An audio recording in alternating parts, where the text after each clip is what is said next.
So we're nearing a year that we purchased our Tesla Model 3, and I just want to go over what I really like about the car, what I kind of don't like, because obviously no product is ever perfect, and while I love my Tesla Model 3, and I wouldn't trade it out for anything, it obviously has its downsides.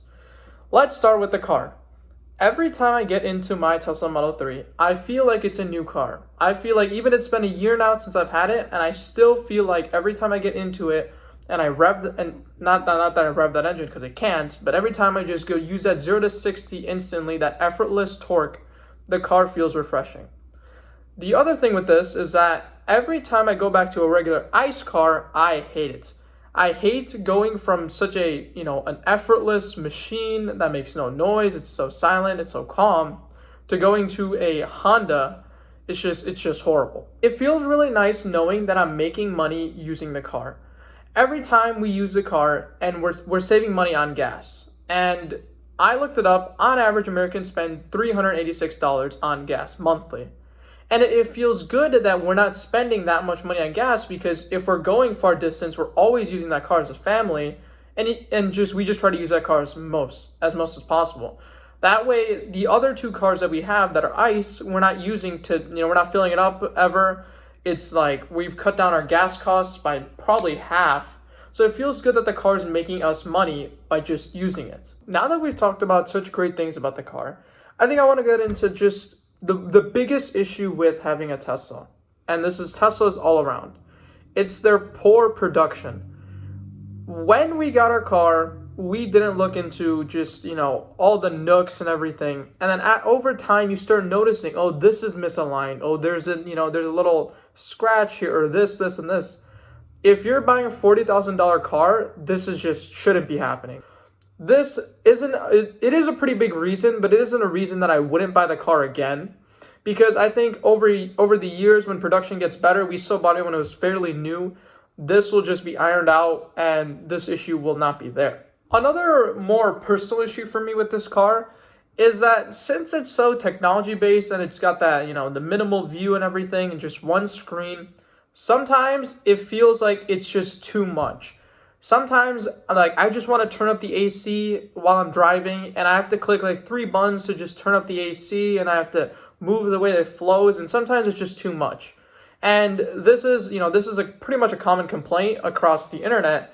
And I'd like to think that Tesla is going to look into this and give us like a more customizable way of just, I just want to turn up the AC, or I just want to do this, and it's just going to be one click of a button. It's really not that huge of a deal, because this is, it's a software thing, so it's something that they can easily iron out. Like I said earlier, that these software updates are just some of the greatest things about having or owning a Tesla. While we're on the topic of Teslas, and more specifically Model 3s, I'm going to do a little bit of a buyer's guide. If I didn't have the car, and if I was going to buy the same exact car again, what would I change? What would I not? So I have the Tesla website pulled up, and I'm assuming, just pretending that I'd be buying another Tesla Model 3. First, what you're going to see is the trims. In terms of trims, I'd probably never ever buy the performance unless, you're really crazy for that speed, because you're getting a 3.2, which is, absolutely crazy. It's a crazy acceleration. But practically speaking, you lose miles, whereas the long range gives 322. You lose miles to accommodate for the speed boost, and you're having to spend more money.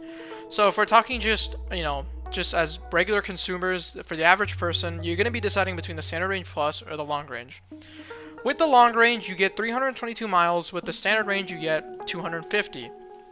What I would say is that on a standard range plus, that's what we have, you usually never use up to 250. For the average person, at least like us, if you're like us, we use maybe 50 to 100 max every day. And if that's the case, we use those 100, bring it back home, put it overcharge overnight, and then we have full in the morning. With that being said, if you're more of a, as the name implies, a long range driver, and you need that extra mile, and you plan on using all 300, then maybe this is the better option. But you have to realize that you're spending $9,000 more. Something else to notice is that when you buy the Standard Range Plus, you get the partial premium interior, whereas if you buy the Long Range and the Performance, you get the premium. Which means that if you're buying the Standard Range Plus, you're losing out on LED fog lamps, you're losing out on premium interior, whereas before on the Standard Range Plus you get upgraded. You're losing out on rear heated seats and just stuff like that. However, what I would say about this is that these are all software locked things, meaning that later down the line, if Tesla decides that we can separately buy these things, like they did with rear heated seats, they said if you want to get rear heated seats and you have the partial premium interior, you could spend, I think it was $300, and they unlock it for you. I'd assume that that would be coming to more things like fog lamps and just premium interior, stuff like that. Next up, we're gonna have exterior. So what I would say about the exterior is that yes, the red looks a lot better. But I don't think it's to the point where I'd spend $2,000 going from the white to the red, because I think the white is what we have right now. It looks pretty good itself, and white used to be the upgrade. It used to cost, I think, $1,000 to upgrade to the white, but recently, a couple months ago, they changed it to the basic color, and they made black that upgrade. And for the wheels, I don't see any reason why you'd actually want to get the white wheels, because these black ones are aerodynamic, meaning that they give you more range. I think it's a 10% boost, 10 to 15, I think. I'm not too sure, but it's around there. So, if you're getting more range, I don't know why you'd spend extra money to get these wheels, although these do look nice. For interior, you have two options. You have a black or white. The white does look pretty nice. However, it's not really practical, because since it's white, it's gonna get stained really easy, whereas the black, it'd be harder to notice. So I don't think there's really much of a reason to get the white, I guess, unless you have the money and you're really cautious. But yeah, I'd probably stick with the black. We're gonna have Autopilot, probably the most controversial thing on here. And so this is a pretty big decision for most people. So here's what I'd say. We don't have the extra full self-driving option. We have the basic Autopilot. And honestly, that's more than enough for us. It does most of the things that you would want to do as a luxurious driver. And frankly speaking, if even if I did buy the $7,000, I don't think it was $7,000 when we were looking at it when we bought our car, because this number goes up as more things come out. So right now they have traffic light and stop sign control, which when we bought our car that was not there, but now it is. So the price went up, and it should be going up, I think, to 8,000 on July 1st. I think Elon said on Twitter. But yeah, I think Autopilot regular is all we really need, because we wouldn't trust the system to do full self-driving. It's just, that's just our thing. A lot of people trust it. A lot of people use it every day and nothing's happened, and I understand that. But for us, we just wouldn't trust the computer for safety reasons. If you use all the customization that we did, the pretty, bare minimum stuff, your total is going to come out to be, around $40,000 included with tax. Which, is really not that much. If you guys have to understand that the other premium cars like this, you have your BMWs, you have your Mercedes. When we researched them before we bought this car, because, we just wanted a premium car, we didn't, we weren't dead set on Tesla. I was looking into BMWs and stuff, and you notice that, like, their cars don't even have touchscreen as a basic function. It's 2020, and their cars don't have touchscreen. Let that sink in.